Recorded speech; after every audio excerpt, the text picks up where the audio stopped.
A tech billionaire just announced his engagement to his pregnant mistress at a charity gala in front of 300 people. There's just one problem: his wife had no idea they were getting divorced. But when Sarah Mitchell walked through those ballroom doors with her attorney, she wasn't just there to stop a wedding announcement. She was there to expose a fraud so elaborate it involved stolen companies, forged documents, and a plan to steal her own daughter. This story has everything: secret recordings, fake pregnancies, and a revenge so perfectly executed it'll give you chills. If you love seeing justice served ice cold, smash that like button, drop a comment with your thoughts, and subscribe, because what happens next will blow your mind. Trust me, this man's downfall is absolutely spectacular. Sarah Mitchell stood in her kitchen, packing lunch for her 10-year-old daughter Emma, while watching her husband David gulp down his morning coffee. 12 years ago, they had started TechFlow Solutions in this very kitchen, working 16-hour days to build something from nothing. Now, their Austin-based company was worth $50 million, and David was preparing for an IPO that would change their lives forever. "Don't forget Emma's pickup today," Sarah reminded him, sealing the sandwich bag. "Dance class ends at 6. David barely looked up from his phone. "Actually, can you handle that? I've got a crucial meeting with the marketing team about the charity gala presentation." Sarah paused. The Children's Hospital Charity Gala was David's pet project this year, and he had been obsessing over every detail for months. As the event chair, he wanted everything perfect. She understood his dedication, but lately, it felt like she was managing their entire family alone. "Of course," she said, forcing a smile. "Emma will understand." After David left, Sarah sat in the silence of their sprawling suburban home. The walls were lined with photos of their journey together, their wedding in her hometown of Columbus, Ohio, David receiving his first tech award, Emma's first steps, family vacations that seemed increasingly rare. She had given up her teaching career to support David's dreams, believing they were building something together. Her phone buzzed with a text from her best friend Maria Santos, who worked at TechFlow's office building as part of the night cleaning crew.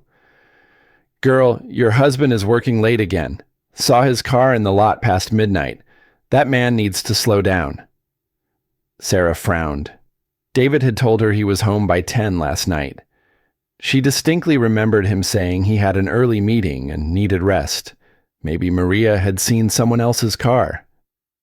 At 3:30, Sarah picked up Emma from school. Her daughter chatted excitedly about her upcoming dance recital, but then mentioned something that made Sarah's stomach tighten. "Daddy's work friend Jessica is really nice," Emma said innocently. "She always smiles at me when I visit the office.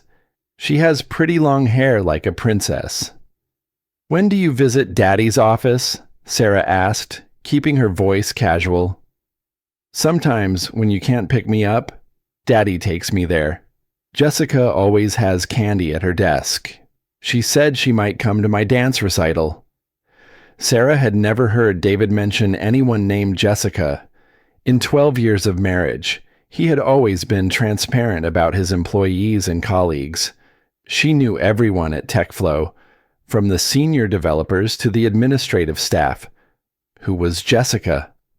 That evening, David came home at his usual 7:30, kissing Sarah on the cheek while loosening his tie. He seemed relaxed, almost cheerful. "How was your day?" Sarah asked, setting down his dinner plate. "Productive. The marketing team is really stepping up for the gala. We're going to raise more money than ever for the Children's Hospital. Emma mentioned someone named Jessica from your office. I don't think I've met her." David's fork paused halfway to his mouth. "Jessica Chen. She's new.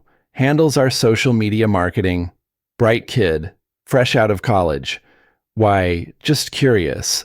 Emma seems to like her." Yeah, she's good with kids. Very professional. David resumed eating, but Sarah noticed a slight tension in his shoulders. Later that night, as David showered, Sarah glanced at his phone charging on the nightstand. She had never been the type to snoop, but something felt off. The phone was face down, which was unusual. David typically left it face up so he could see notifications. She almost reached for it, then stopped herself. This was David, her husband, her partner in everything. They had built a life and a business together. If she couldn't trust him, who could she trust? But as she lay in bed listening to David's steady breathing, one thought kept circling in her mind in 12 years of marriage. He had never mentioned working with someone so late that Emma would meet them multiple times. And why hadn't Jessica been at any of the company events Sarah attended the next morning, brought an answer she wasn't prepared for? Sarah discovered the hotel receipt by accident while organizing papers for their accountant. It was tucked between bank statements, a crisp white slip from the Four Seasons downtown. The date jumped out at her immediately, March 15th, their anniversary. She remembered that night perfectly. David had apologized profusely for missing their anniversary dinner because of an emergency business trip to San Francisco. He had been so remorseful, promising to make it up to her with a weekend getaway that they still hadn't taken. Sarah had spent their anniversary alone, eating takeout and watching Netflix. But according to this receipt, David had been at the Four Seasons in Austin that night, room 1247. The charges showed dinner for two at the hotel restaurant, champagne service, and late checkout. Sarah's hands trembled as she stared at the paper. There had to be an explanation. Maybe it was a client meeting that ran late. Maybe the San Francisco trip was canceled last minute, and he decided to treat a visiting investor to a nice dinner. David was always going above and beyond for business relationships. She called the Four Seasons, her heart pounding.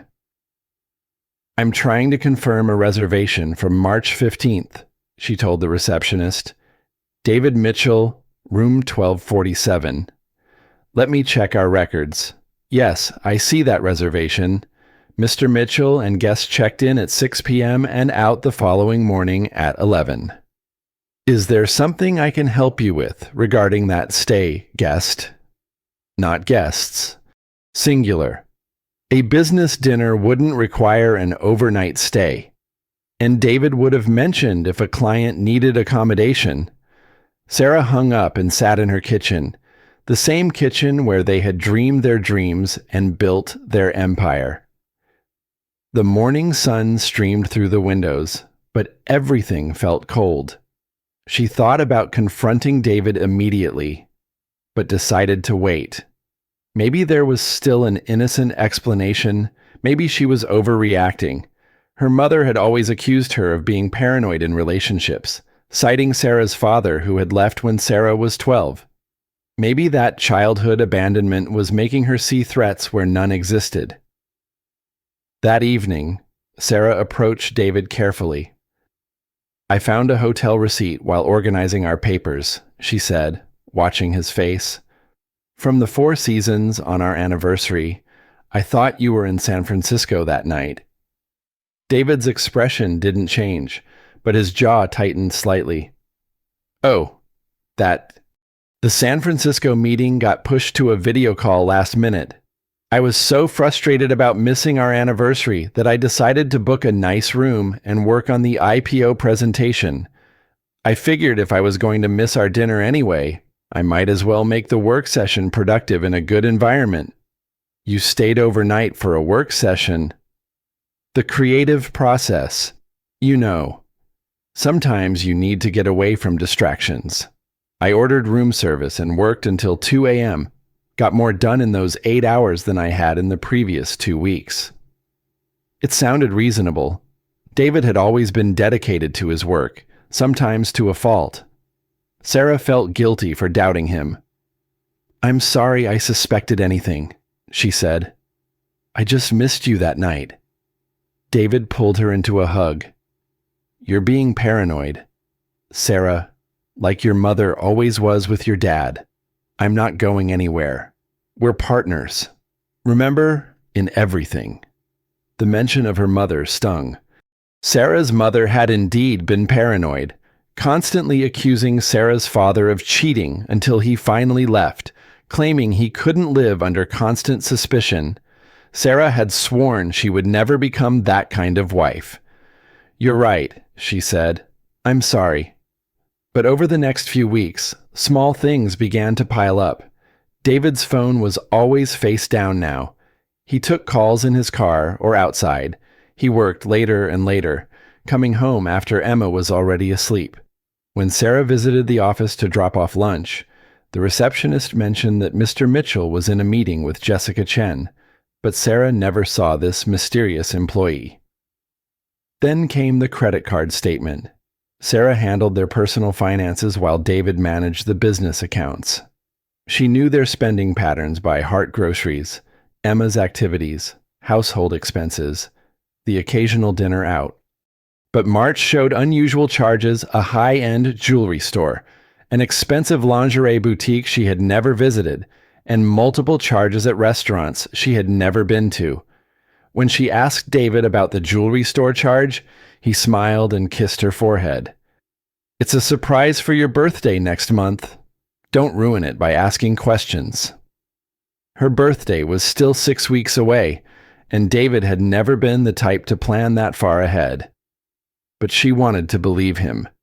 She needed to believe him. The breaking point came on a Thursday evening in April. Emma had fallen asleep on the couch during a movie, and Sarah was carrying her to bed when her daughter mumbled sleepily, "Mommy, why doesn't Jessica like it when I visit Daddy's office anymore?" Sarah stopped in the hallway. "What do you mean, sweetheart?" Emma's eyes fluttered open. "Last week, when Daddy picked me up, Jessica looked sad when she saw me. She whispered something to Daddy, and then went to her office and closed the door. Did I do something wrong?" "No, baby, you didn't do anything wrong." But as Sarah tucked Emma into bed, she realized something had changed. If Jessica was just a professional colleague, why would Emma's presence affect her? Why would she need privacy when a 10-year-old was around that night? Sarah made a decision that would change everything. She was going to find out who Jessica Chen really was. Sarah's hands shook as she typed Jessica Chen TechFlow into her laptop's search bar at 2 a.m. while David slept beside her. The LinkedIn profile that appeared made her stomach drop. Jessica wasn't fresh out of college, as David had claimed. She was 26, had 3 years of marketing experience at major tech firms, and according to her profile, had been at TechFlow for 8 months. Not a few weeks. 8 months. That meant Jessica had been hired right around the time David started working late regularly, right around the time he began taking mysterious phone calls and keeping his device face down. Sarah scrolled through Jessica's photos, her heart sinking with each image. Jessica was beautiful in an effortless way that Sarah remembered being at 26, before marriage and motherhood and the comfortable settling that comes with building a life with someone. She had the kind of glossy black hair that moved like liquid and a smile that seemed to light up every photo. More damning were the location tags on Jessica's recent posts, the same restaurants that had appeared on their credit card statements, the same hotel bar where David claimed to meet clients. Photos dated within days of those mysterious charges, always captioned with phrases like "celebrating success" or "grateful for new opportunities." Sarah screenshot everything, her investigative teacher instincts kicking in. She had always been good at research, at piecing together evidence. It was why she had been such an effective educator, able to identify which students needed extra help before they fell behind. The next morning, Sarah called her best friend Maria, who was getting ready for her shift at the office building. "I need a favor," Sarah said. "Can you keep an eye out for anything unusual at TechFlow? I think David might be having an affair." Maria was quiet for a moment. "Honey, I've been wondering when you'd figure it out. I didn't want to be the one to tell you. But I've seen things. What kind of things? That Jessica girl, she's not just working late with your husband. Last month, I saw them in the parking garage at midnight, and they weren't discussing marketing strategies. I'm sorry, Sarah. I should have said something sooner. Sarah felt like she had been punched in the chest. Hearing her suspicions confirmed made everything real in a way that felt devastating. What exactly did you see? They were in his car. She was crying, and he was holding her hand, stroking her hair. It looked intimate, not professional. Then, last week, I was cleaning the executive floor and heard them in his office. The door was closed, but the conversation didn't sound like work. Sarah thanked Maria and hung up, then sat in her car in the grocery store parking lot, trying to process the information. Part of her wanted to drive to David's office immediately and confront them both, but her teacher instincts told her to gather more evidence first. If David was having an affair, there would be other signs, and if he was willing to lie about Jessica's background and their relationship. What else was he hiding that afternoon, while Emma was at dance class? Sarah drove to TechFlow's office building. She had never used her key access badge for anything other than company events, but today she swiped in and took the elevator to the executive floor. David was in meetings all afternoon, according to his calendar that she could access through their shared Google account. His office was empty, door unlocked as always. Sarah had been in this office hundreds of times over the years, bringing him lunch or stopping by with Emma. She knew every inch of it. What she didn't know was about the locked desk drawer that she discovered when looking for a pen. David had never locked anything from her before. Their entire marriage had been built on openness and trust, but when she pulled on the bottom drawer of his desk, it didn't budge. Using a paperclip, Sarah managed to work the lock open, a skill she had learned during her mischievous teenage years. Inside were documents that made no sense to her. Legal papers for something called Future Innovations LLC, bank statements for accounts she had never seen, and at the bottom, a small velvet box. Sarah opened it with trembling fingers. Inside was a diamond tennis bracelet, far more expensive than anything David had ever bought her. The receipt was still inside $8,000, purchased the same day as that mysterious jewelry store charge on their credit card statement. The bracelet wasn't for her upcoming birthday. The size was wrong, too small for Sarah's wrist, but perfect for someone with delicate bone structure, someone like Jessica Chen. But the financial documents were what truly terrified her. Future Innovations LLC appeared to be a legitimate business entity, but Sarah didn't recognize any of the projects or investments listed. More concerning were the funding sources transfers from their joint savings account, their business account, and something listed as Emma College Fund, liquidated March 2024.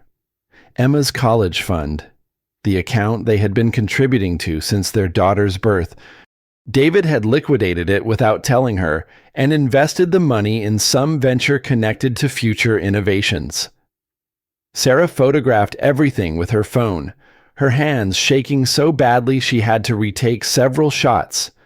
Then she carefully returned everything to the drawer and locked it, making sure to leave no trace of her presence. As she drove home, Sarah's mind raced. This wasn't just an affair. David was moving their money, making investments without her knowledge, and using their daughter's education fund as venture capital for projects she had never heard of. That evening, David came home cheerful and affectionate, asking about her day and helping Emma with homework, as if nothing had changed. But Sarah watched him with new eyes, noticing how he deflected questions about work, how he kept his phone close even during family dinner, how he seemed almost too attentive, as if overcompensating for something. After Emma went to bed, Sarah made a decision that felt like stepping off a cliff David, I need to ask you something directly, and I need you to be completely honest with me. He looked up from his laptop, eyebrows raised. Of course. What's on your mind? Are you having an affair with Jessica Chen? David's reaction was perfect. His face went through a sequence of emotions that would have been believable if Sarah hadn't already seen the evidence: confusion, hurt, then anger. Sarah, how can you ask me that? His voice carried just the right amount of wounded indignation. Jessica is a colleague, a professional colleague who happens to be helping me prepare for the biggest presentation of our company's history. Then why did you lie about how long she's worked there? You said she was new, fresh out of college. She's been at TechFlow for 8 months. David ran his hand through his hair, a gesture Sarah had once found endearing, but now seemed calculated. I didn't lie. 8 months is new in business terms, and I simplified her background because I didn't think you needed her entire resume. Our credit card has charges for restaurants I've never been to. Always on nights you say you're working late with the marketing team. Sarah, listen to yourself. You're acting exactly like your mother did with your father. This paranoid jealousy destroyed their marriage, and now you're trying to destroy ours. The comparison to her mother was a low blow, and David knew it. Sarah's father had left when the constant accusations became unbearable, claiming he couldn't live with someone who didn't trust him. Sarah had been 12, old enough to understand that her mother's paranoia had driven away the one parent who had truly loved her. I found the bracelet in your desk, Sarah said quietly. David's pause lasted exactly 2 heartbeats too long. What bracelet? The $8,000 tennis bracelet in your locked drawer. The one that doesn't fit my wrist? You went through my desk? David's anger seemed to shift from hurt to outrage. You broke into my locked drawer at my workplace, Sarah. This is crazy behavior. You're becoming obsessive. It's for her, isn't it? For Jessica. David stood up, pacing to the window. When he turned back, his expression had changed to something Sarah had never seen before: cold disappointment. The bracelet was going to be a surprise for our 15th anniversary next year. I bought it early because I got a good deal, and I locked it away so you wouldn't accidentally find it. But now you've ruined the surprise with your paranoid snooping. Sarah felt the ground shift beneath her. Their anniversary was in March. It was currently April. The timing could work, and the receipt had been dated weeks ago, which could align with David finding a good deal. The size is wrong, she said weakly. I kept the receipt so I could exchange it for the right size closer to our anniversary. Sarah, do you hear yourself? You're creating an entire conspiracy theory because you found a gift I bought for you. The explanation was plausible. Sarah felt foolish, exactly the way David intended, but she pressed on. What about future innovations? What about Emma's college fund? David's face went very still. How do you know about future innovations? The documents were in the same drawer. David, you liquidated our daughter's college fund without telling me. We're married. We're supposed to make financial decisions together.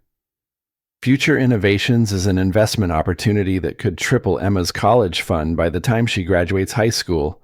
I moved the money temporarily to take advantage of a time-sensitive deal.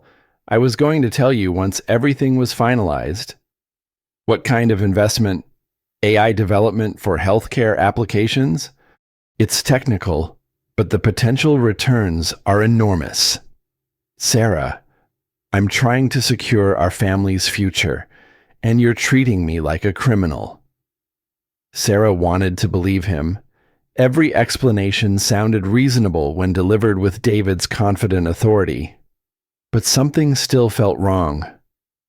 Then why all the secrecy? Why lock the drawer? Why not tell me about any of this? David sat back down, his expression softening. Because I wanted to surprise you. The bracelet. the investment success, all of it. I've been working so hard on the IPO and trying to set up these side investments to make sure we never have to worry about money again. I thought if I could present you with a complete picture of our improved financial situation, it would be romantic, a grand gesture. He reached over and took her hand. But I can see how my secrecy has been misinterpreted. I should have included you from the beginning. That's my fault. Sarah felt tears welling up. I'm sorry I doubted you. I found that hotel receipt from our anniversary, and then the credit card charges, and my imagination ran wild. The hotel receipt, David said, nodding. I was so angry at myself for missing our anniversary dinner that I booked that room to work on something special for you, a presentation about our life together, with photos and memories that I was going to give you on a makeup anniversary weekend. You were working on a presentation about us, about our journey together. From that first day, we started TechFlow in our kitchen to where we are now. I had this idea to surprise you with a renewal of our vows ceremony, something small and romantic to celebrate how far we've come. Sarah was crying now, guilt overwhelming her. David pulled her into his arms, stroking her hair the way he used to when they were young and everything felt possible. I love you, Sarah. Only you. You and Emma are my world.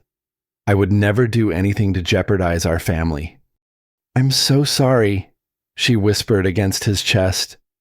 I was being paranoid, just like my mother. It's okay, David said softly. But we need to work on this trust issue. Maybe we should consider couples counseling. I don't want you to feel insecure in our marriage. Sarah nodded, feeling ashamed of her suspicions. David was right. She had been acting like her mother, seeing conspiracies where none existed. Her childhood trauma was bleeding into her marriage, and she needed to address it before it destroyed the best thing in her life. But as David held her, Sarah didn't see the satisfied smile that crossed his face. She didn't know that every word he had spoken was a carefully crafted lie, designed to make her doubt her own instincts and observations. She didn't know that the real plan was much worse than a simple affair. The next 3 weeks were the happiest Sarah had felt in months. David seemed to sense her need for reassurance and went out of his way to be attentive. He came home earlier, helped more with Emma's bedtime routine, and even surprised Sarah with a weekend getaway to their favorite bed and breakfast in the hill country. During their romantic weekend, David was the man Sarah had fallen in love with years ago. He talked about their future, their dreams for Emma, and his excitement about the upcoming IPO. He even showed her preliminary financial projections that suggested they could retire early if everything went according to plan. I've scheduled us for couples counseling, David said over breakfast on their last morning at the inn.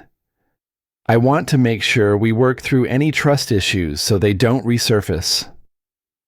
Sarah felt a rush of love for this man who was taking her concerns seriously instead of dismissing them. Thank you for understanding why I was worried. I know I was being irrational.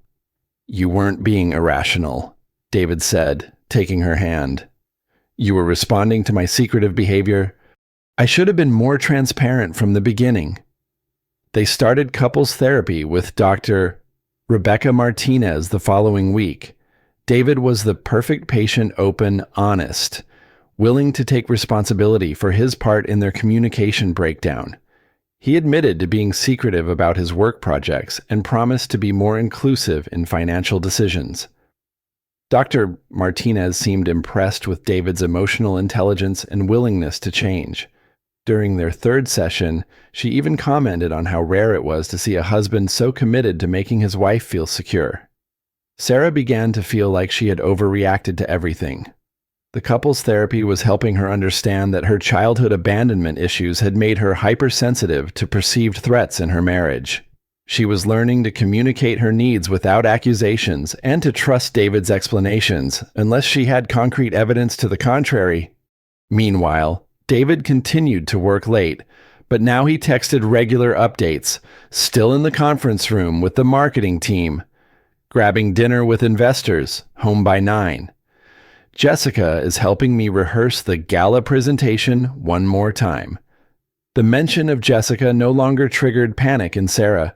In fact, during one of their therapy sessions, David had suggested that Sarah meet Jessica officially to put her concerns to rest. "I think you'd really like her," David said. "She's smart, professional, and she actually reminds me of you when we first started TechFlow. That same hunger to build something meaningful." Sarah agreed to meet Jessica, and they arranged to have lunch the following week. But the day before their scheduled meeting, Jessica called to reschedule due to a family emergency. Then she rescheduled again the following week due to work deadlines. After the third cancellation, Sarah began to feel like Jessica was avoiding her, but David assured her that Jessica was just overwhelmed with gala preparations. "She's putting in 18-hour days to make sure everything is perfect," David explained. "She's probably embarrassed about not having time for personal meetings when she's supposed to be impressing the boss's wife." It made sense. Sarah decided to wait until after the charity gala to pursue the friendship. In the meantime, she focused on her own projects and started volunteering at Emma's school more regularly. The breakthrough in her healing came during their fourth therapy session when Dr. Martinez helped Sarah identify specific triggers from her childhood that were affecting her marriage. "Your father left when you were 12 after your mother's accusations became constant," Dr. Martinez noted. "You've internalized both your mother's fear of abandonment and your father's aversion to being questioned. This creates a painful internal conflict where you simultaneously fear betrayal and fear being seen as paranoid."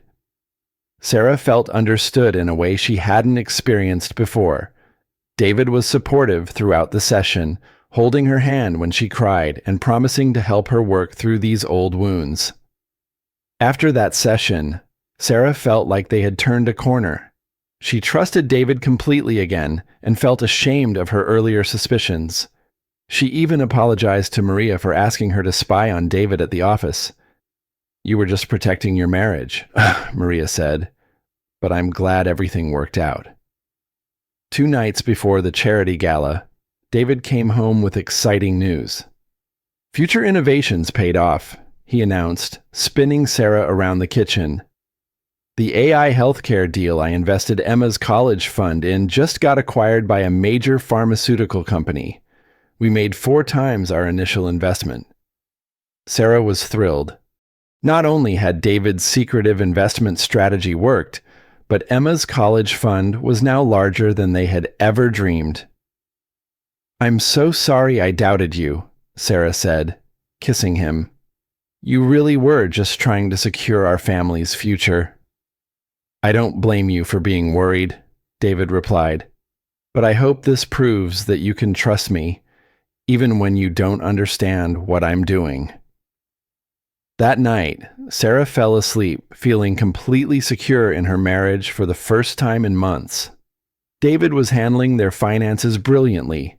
Their therapy was bringing them closer together, and the charity gala would be a celebration of everything they had built together.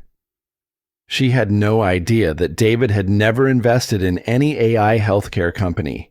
The Future Innovations documents were fabricated, designed to explain away his money transfers long enough for his real plan to unfold. The couple's therapy sessions were being recorded by David for a custody battle he was planning. And Jessica Chen wasn't avoiding Sarah out of work stress. She was avoiding Sarah because she was 6 months pregnant with David's child.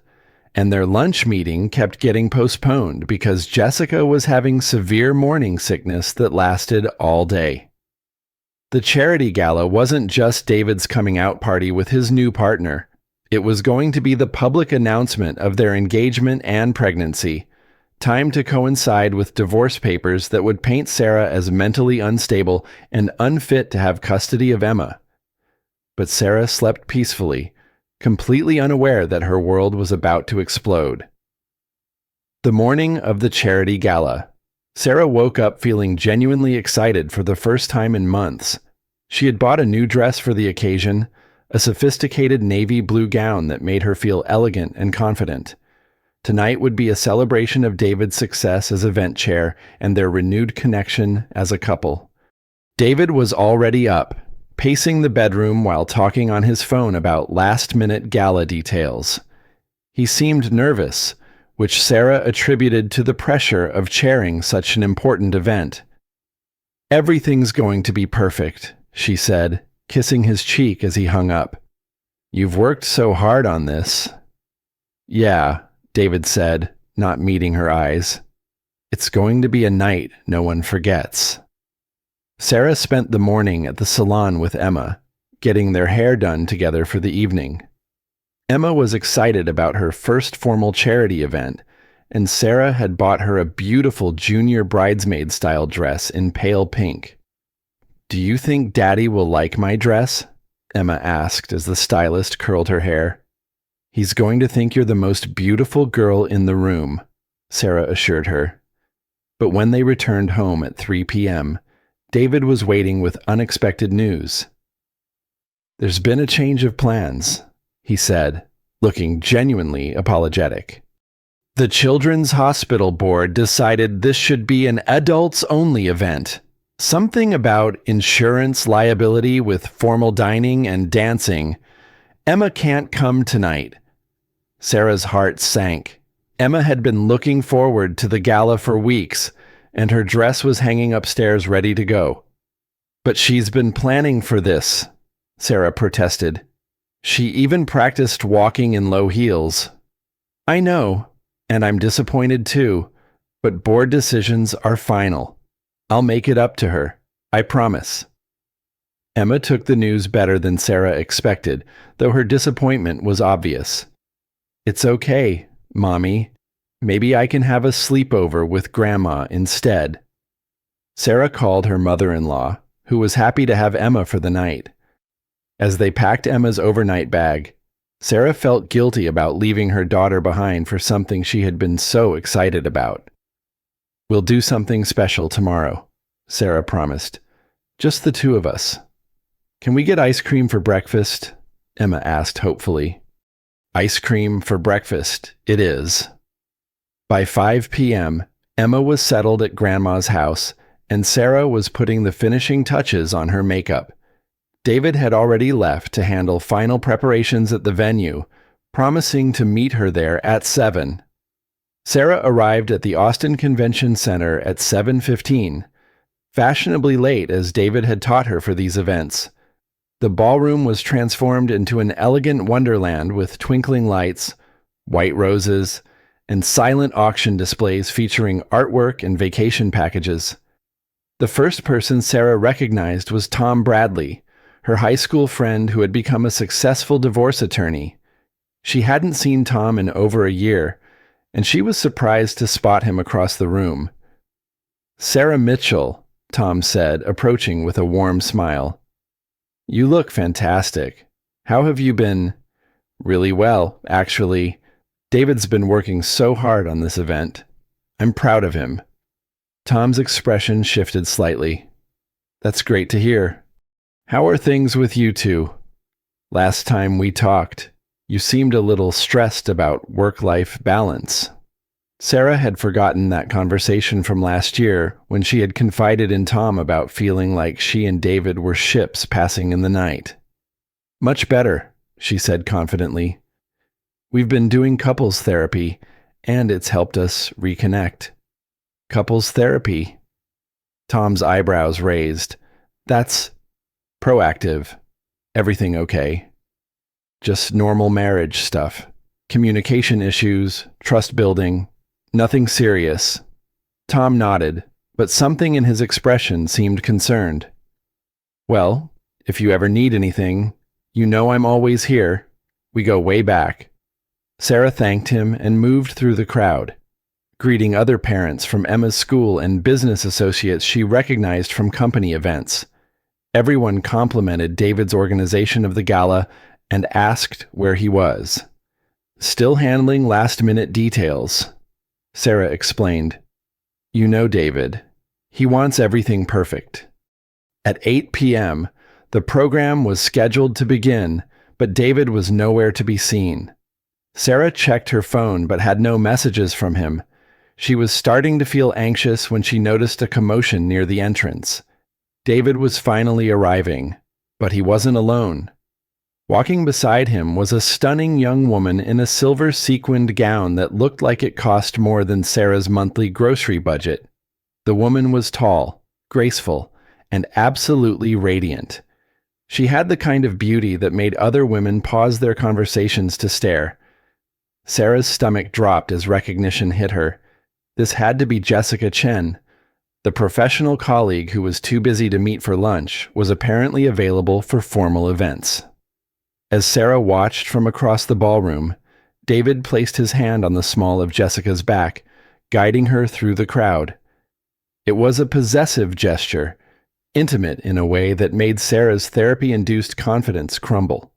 Jessica was glowing in a way that Sarah remembered from her own pregnancy with Emma, that unmistakable radiance that came from carrying new life. Sarah tried to dismiss the observation. Maybe Jessica just had good skincare. Maybe the lighting was flattering.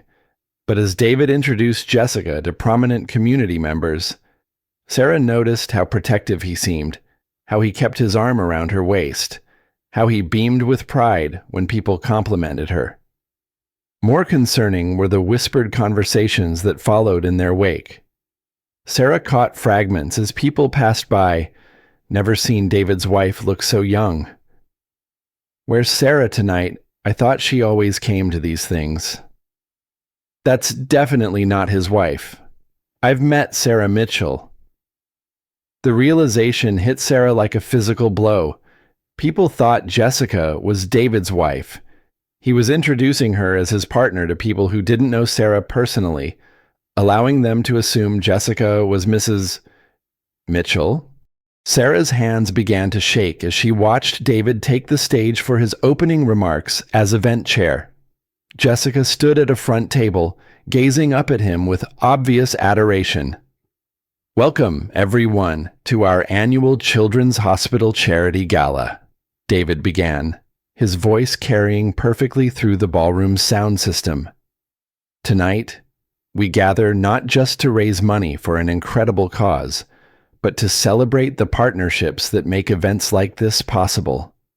He paused, his eyes finding Jessica in the crowd. True partnership isn't just about shared goals. It's about finding someone who inspires you to be better than you ever thought possible. Someone who brings out the best version of yourself. Sarah felt sick. Those were nearly identical to the words David had spoken at their wedding 15 years ago. "So, tonight," David continued, raising his champagne glass, "I want to toast not just to the children we're helping, but to new beginnings, to inspiration, and to the partners who make us believe in the future." The applause was thunderous, but Sarah noticed that several people were looking around the ballroom, searching for her face in the crowd. They knew something was wrong. As David stepped down from the stage and walked directly to Jessica's table, Sarah realized with crystal clarity that everything he had told her was a lie. The couple's therapy, the successful investment, the promises of transparency, all of it had been an elaborate manipulation designed to keep her quiet while he planned this public humiliation. But as Sarah stood frozen in the back of the ballroom, she had no idea that the real devastation was still coming. Sarah felt paralyzed as she watched David lean down to whisper something in Jessica's ear, causing the younger woman to laugh and place her hand over his. The intimacy between them was undeniable, and Sarah realized that everyone at their table was treating Jessica as if she belonged there, as if she were Mrs. Mitchell. Fighting through her shock, Sarah began moving through the crowd toward David's table. She needed to understand what was happening, needed to reclaim her place beside her husband before this misunderstanding went any further. But as she got closer, she overheard a conversation that stopped her in her tracks. "The baby is due in December," Jessica was saying to an older woman Sarah recognized as a major hospital board member. "We're so excited. David is going to be such a wonderful father." Sarah's world tilted. Baby, due in December. David was going to be a wonderful father again. "And when is the wedding?" the board member asked. "I assume you'll want to be married before the baby arrives." "Next month," Jessica replied, touching her still flat stomach. "We're keeping it small and intimate. David's divorce should be finalized by then." Divorce. Finalized by next month. Sarah felt like she was drowning in plain sight of hundreds of people. She stumbled backward, her mind reeling. David had been planning to divorce her while they were in couples therapy, while he was promising transparency and renewed trust, while he was holding her and telling her she was the only woman he'd ever love. Sarah's legs gave out, and she sank into an empty chair at the back of the ballroom. Her phone buzzed with a text message, and she looked down automatically. The message was from an unknown number, but the content made her blood freeze. "Mrs. Mitchell, this is Attorney James Robertson. We need to discuss the custody evaluation scheduled for Monday morning. Please call my office immediately." Custody evaluation. Sarah had never heard of Attorney James Robertson. She had never agreed to any custody evaluation. With trembling fingers, she called the number. "Robertson Family Law," a woman answered. "This is Sarah Mitchell. I received a text about a custody evaluation. Mrs. Mitchell, yes. Your husband's attorney filed for emergency custody of your minor daughter Emma based on concerns about your mental stability. The court-ordered evaluation is Monday at 9 a.m. Didn't your attorney inform you?" "I don't have an attorney. I don't know what you're talking about." There was a pause. "Mrs. Mitchell, divorce papers were filed 3 weeks ago. According to our records, you were served on April 22nd. Sarah had never been served with any papers. April 22nd was the day after their romantic weekend getaway, when David had been so loving and attentive. "There's been a mistake," Sarah said. "I was never served with divorce papers." "Ma'am, I have the process server's affidavit right here. You were served at your home address at 10:15 a.m. on April 22nd. The papers were handed directly to you according to the sworn statement." Sarah remembered April 22nd clearly. She had been at Emma's school all morning, volunteering in the library. She hadn't been home until after lunch. Someone had forged her signature on the service receipt. "What exactly is my husband claiming in these papers?" Sarah asked, her voice barely a whisper. "The petition cites irreconcilable differences and requests sole custody based on documented evidence of paranoid behavior, marriage counseling records indicating trust issues, and allegations of stalking workplace colleagues." Marriage counseling records. Dr. Martinez had been recording their sessions for David's custody case, not for their healing. Every vulnerable moment, every admission of insecurity or childhood trauma had been weaponized against her. "Mrs. Mitchell, are you there?" Sarah hung up and sat in the chair, staring at the scene before her. David was now on stage again, making additional remarks about the success of the evening. Jessica watched him with obvious pride, her hand resting protectively on her stomach. This wasn't just an affair. This was a complete replacement of Sarah's life with Jessica's. David had been planning this for months, maybe longer. The secretive phone calls, the late nights, the financial moves she had discovered, all of it had been preparation for discarding her and Emma while keeping the business, the money, and the social status they had built together. Sarah's phone buzzed again. This time it was a call from Maria. "Sarah, honey, where are you? I just got off my shift at the office building, and I need to tell you something important." "I'm at the gala," Sarah said numbly. "David is here with Jessica. She's pregnant." "Oh, sweetie. I was hoping I was wrong about what I overheard tonight." "Sarah, you need to get out of there right now." "What did you overhear?" "I was cleaning the executive floor after hours when Jessica and David came back to his office. They didn't know I was there. Sarah, they were talking about how the custody evaluation on Monday is just a formality. David has been recording you without your knowledge. He has audio of you having what he's calling mental episodes during your therapy sessions." Sarah felt ice in her veins. "What kind of mental episodes?" "Times when you cried or got emotional. He's taken them out of context to make you sound unstable. And Sarah, there's more. Jessica isn't just his girlfriend. She's been promoted to chief marketing officer, and they've restructured the company so that you're not listed as a founder anymore. Legally, you're just an employee who can be terminated." The full scope of David's betrayal hit Sarah like an avalanche. He had stolen her marriage, her role in the company she had helped build, her rights as a mother, and even her identity as a founding partner of their business.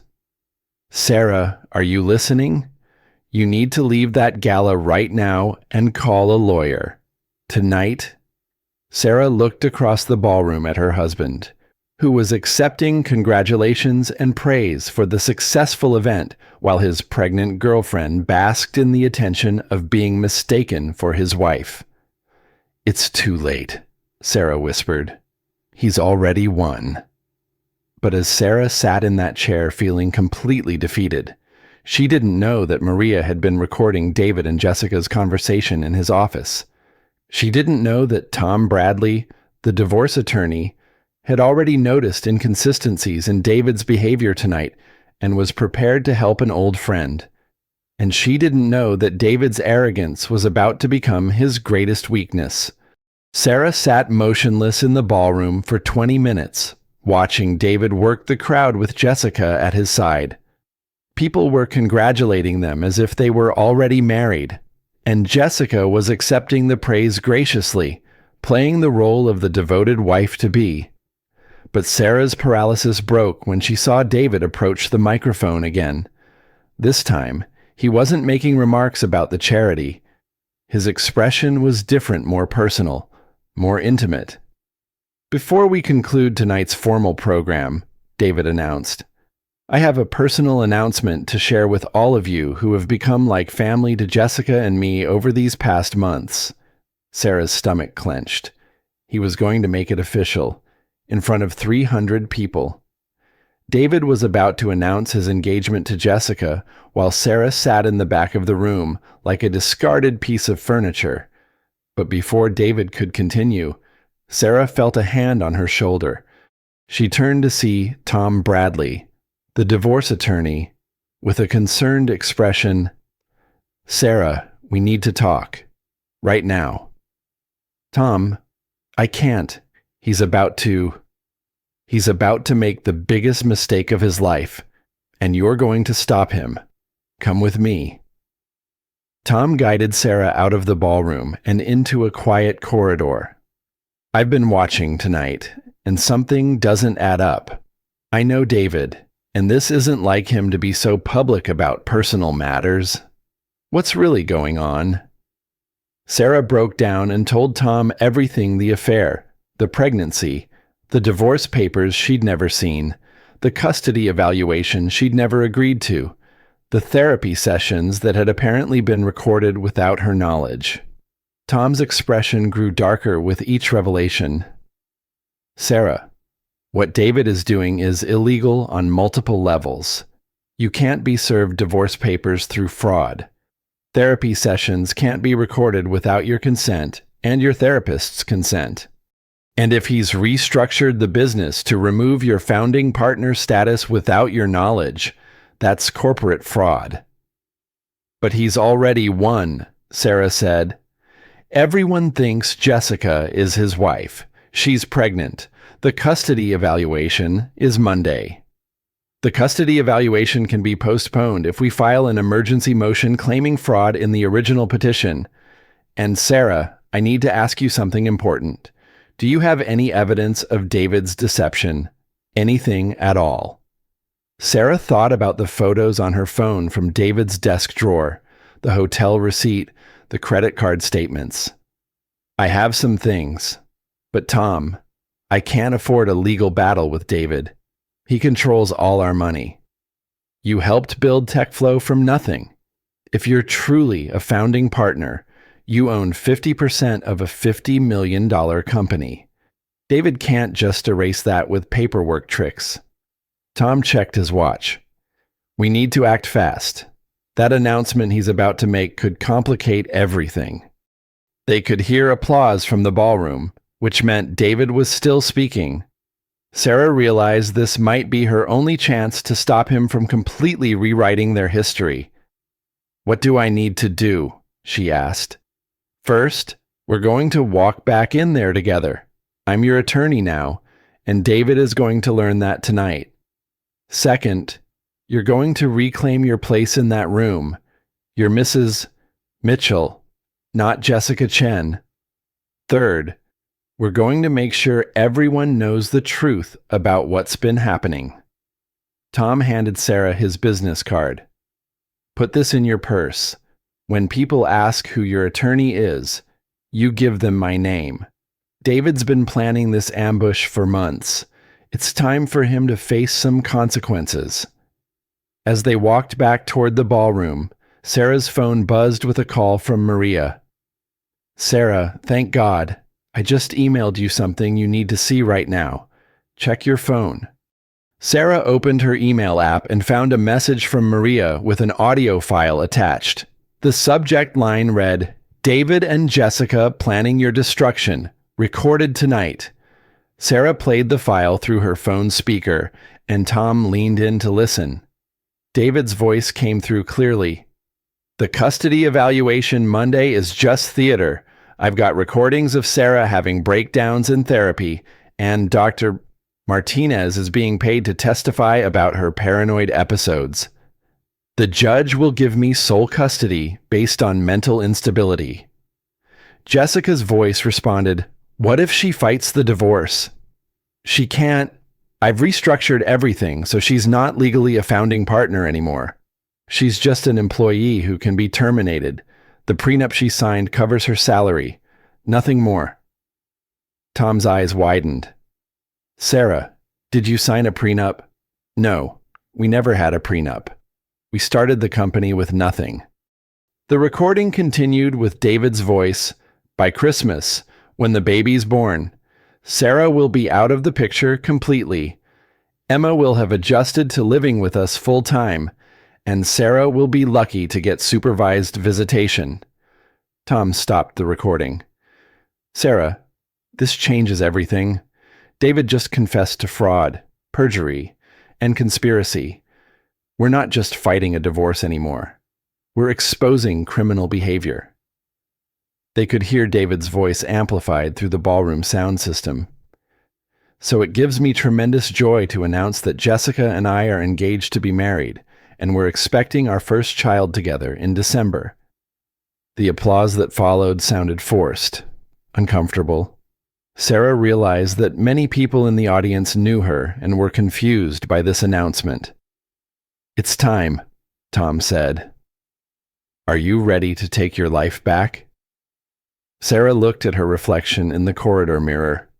Her navy dress was elegant, her hair was perfect, and for the first time in months, her eyes looked clear and determined. I'm ready, she said. As they walked back into the ballroom, Sarah realized that David's public announcement had just given her the perfect opportunity to expose everything in front of the same audience he had chosen to humiliate her. Sarah and Tom entered the ballroom just as David was accepting congratulations from various attendees. Jessica stood beside him, glowing with triumph, accepting well wishes about their engagement and pregnancy. The scene looked perfect from a distance, but Sarah could see the discomfort on many faces in the crowd. People who knew her were clearly confused. Tom guided Sarah to the front of the room, where David was still shaking hands and receiving congratulations. As they approached, David's smile faltered slightly when he spotted Tom Bradley. "Tom," David said, extending his hand with practiced charm. "Good to see you here tonight, supporting a great cause." "Actually, David, I'm here on business now," Tom replied, not shaking the offered hand. "I'm representing Sarah." David's expression shifted, but he maintained his composure. "Representing her for what Sarah and I are handling our divorce amicably through mediation." "There's been no mediation. David, there's been fraud." Tom's voice carried clearly, and nearby conversations began to quiet as people sensed tension. Sarah stepped forward, her voice steady despite her racing heart. "Hello, David.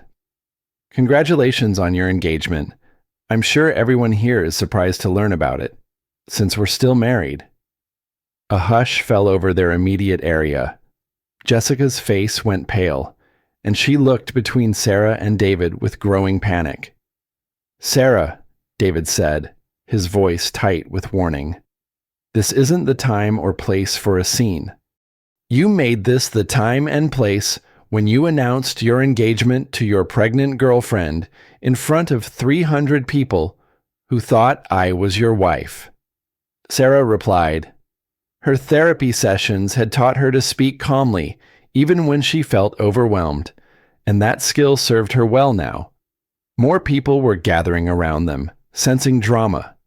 Sarah recognized several board members from TechFlow, community leaders, and parents from Emma's school. David's face was red with embarrassment and anger. "I think there's been a misunderstanding," Jessica said, her voice shaking. "David told me his divorce was finalized months ago." "There is no divorce," Sarah said gently, almost feeling sorry for the younger woman. "David has been lying to both of us." Tom stepped forward with his briefcase. "David, I have here an emergency motion to dismiss the fraudulent divorce petition you filed. The court will be very interested to learn that you forged service documents and recorded therapy sessions without consent." "You can't prove any of that," David said, but his confidence was cracking. Sarah pulled out her phone and played Maria's recording for everyone to hear. David's voice filled the space around them. "The custody evaluation. Monday is just theater. I've got recordings of Sarah having breakdowns in therapy." The crowd that had gathered gasped audibly. Several people pulled out their phones to record what was happening. David's face went from red to ashen as he realized his own words were being broadcast. "Where did you get that?" he demanded. "From someone who actually cares about the truth," Sarah replied. "David, you've been planning to steal my daughter, my company, and my life for months while pretending to work on our marriage." "This is insane," David said, looking around at the crowd. "Sarah has been having mental health issues. She's been paranoid and unstable." "The only thing I've been is naive," Sarah shot back. "Naive enough to believe that my husband was working late instead of planning my destruction. Naive enough to think that our marriage counselor was helping us heal instead of gathering evidence for your custody case." Tom opened his briefcase and pulled out a thick folder. "David, these are financial records showing how you've been systematically moving marital assets and attempting to restructure TechFlow to exclude Sarah from her founding partner rights. That's not mental instability. That's corporate fraud." The crowd was now openly recording the confrontation. Sarah could see the shocked faces of people who had known them as a couple for years. David's carefully constructed public image was crumbling in real time. "Furthermore," Tom continued, "the prenup you claim Sarah signed doesn't exist. We've searched court records going back 15 years. You've been planning to steal half of everything she helped build. Jessica suddenly spoke up, her voice barely a whisper. David, you told me she knew about us. You said she was okay with the divorce. A tech billionaire just announced his engagement to his pregnant mistress at a charity gala in front of 300 people. There's just one problem: his wife had no idea they were getting divorced. But when Sarah Mitchell walked through those ballroom doors with her attorney, she wasn't just there to stop a wedding announcement. She was there to expose a fraud so elaborate it involved stolen companies, forged documents, and a plan to steal her own daughter. This story has everything: secret recordings, fake pregnancies, and a revenge so perfectly executed it'll give you chills. If you love seeing justice served ice cold, smash that like button, drop a comment with your thoughts, and subscribe, because what happens next will blow your mind. Trust me, this man's downfall is absolutely spectacular. Jessica, don't say anything else, David warned, but it was too late. You said the baby was planned, that we were starting fresh together. But if she didn't know... Jessica's voice trailed off as understanding dawned on her face. Sarah almost felt sorry for Jessica in that moment. The younger woman was clearly realizing that she had been manipulated just as thoroughly as Sarah had been. Tom pulled out one more document.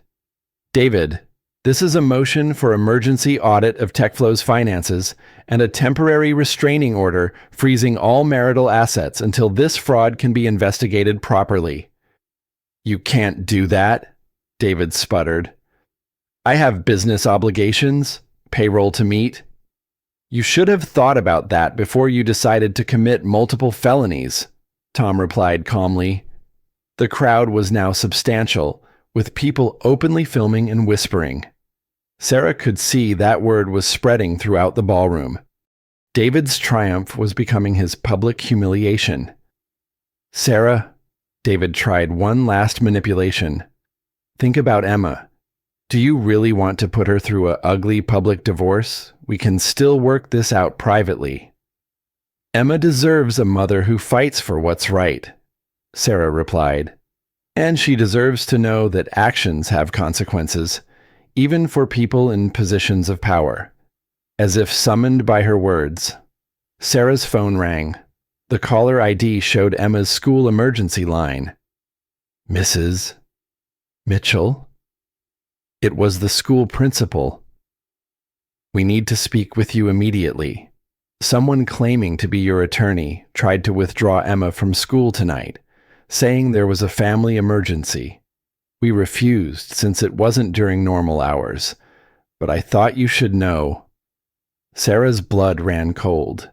Even while making his public announcement, David had been trying to take Emma away from her. She looked at David with disgust and spoke loudly enough for everyone to hear, "You tried to kidnap our daughter tonight while you were announcing your engagement to another woman." The crowd's reaction was immediate and visceral. These were parents, grandparents, and community members who understood that David had crossed a line that couldn't be uncrossed. David's last shreds of dignity evaporated as he realized his complete defeat. The fallout from the charity gala was swift and comprehensive. By Sunday morning, videos of David's public humiliation were trending on local social media, with hashtags like Achater Charity Gala Exposed and Achater TechFlow Scandal. The Austin business community was buzzing with shock and condemnation. Sarah spent Saturday morning at Tom Bradley's law office, filing additional motions and providing evidence of David's elaborate deception. The audio recording from Maria proved to be devastating, and when combined with the financial documents Sarah had photographed, it painted a clear picture of systematic fraud. The district attorney's office has already called, Tom reported. They're opening a criminal investigation into the forged service documents, the illegal recordings, and the attempted kidnapping. David's going to have much bigger problems than divorce court. Dr. Martinez, their marriage counselor, was equally horrified when she learned how her sessions had been manipulated. She provided an affidavit confirming that she had never consented to recordings and that David had misrepresented Sarah's emotional responses during therapy. The custody evaluation was immediately dismissed. But the most satisfying development came Monday morning when Harrison Blackwood, TechFlow's largest investor, called an emergency board meeting. David was suspended as CEO pending investigation, and the board voted unanimously to install Sarah as interim chief executive. "The company was built on both your contributions," Blackwood explained to Sarah during a private meeting. "David's attempt to erase your founding partner status is not only illegal, but morally reprehensible. We need leadership with integrity." Jessica Chen had disappeared entirely. According to Maria, she had cleaned out her office over the weekend and left no forwarding address. Later investigation would reveal that Jessica wasn't pregnant at all. The engagement announcement had been part of David's psychological warfare against Sarah, designed to make her feel completely replaced. 3 months later, Sarah stood in the same ballroom where David had tried to humiliate her, but this time she was being honored as Austin's Business Leader of the Year. TechFlow's IPO had been more successful than anyone predicted, largely because investors were impressed with Sarah's leadership during the company's crisis. Emma sat in the front row, beaming with pride at her mother. Their relationship had grown stronger through the ordeal, and Emma often told her friends that her mom was the strongest person in the world. During her acceptance speech, Sarah reflected on the lessons she had learned. Sometimes the people we trust most are capable of the deepest betrayal, but that doesn't mean we should stop trusting. It means we should trust ourselves first, our instincts, our worth, and our ability to survive anything. She looked out at the audience, spotting familiar faces from that night 6 months ago. Many of the same people who had witnessed David's deception were now applauding her success. "The greatest gift my ex-husband gave me was showing me what I was capable of when I stopped accepting less than I deserved. For that, I'm almost grateful." David was sentenced to 2 years in prison for fraud and attempted kidnapping. He lost all rights to TechFlow, and his parental rights were terminated after he failed to appear for court-ordered visitation with Emma. The last Sarah heard, he was working at a tech startup in another state, trying to rebuild his reputation. Sarah never remarried, choosing instead to focus on building her company and raising Emma. But she often spoke at conferences about financial abuse and the importance of women knowing their worth in both business and personal relationships. Years later, when Emma asked about forgiveness and whether Sarah ever missed being married, Sarah would think carefully before answering. "I miss the idea of the partnership I thought we had," she would say, "but I never missed being treated as less than I was worth." The most important relationship you'll ever have is with yourself. Emma, make sure it's a good one. On quiet evenings, Sarah would sit in her home office, the same kitchen where TechFlow had been born, and remember the woman she used to be, the woman who doubted her instincts and apologized for having needs. That woman was gone, replaced by someone stronger, wiser, and unafraid of standing alone.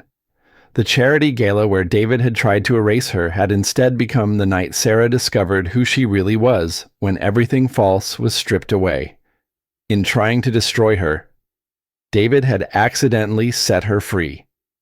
Sometimes the greatest revenge is simply becoming the person your betrayer never believed you could be.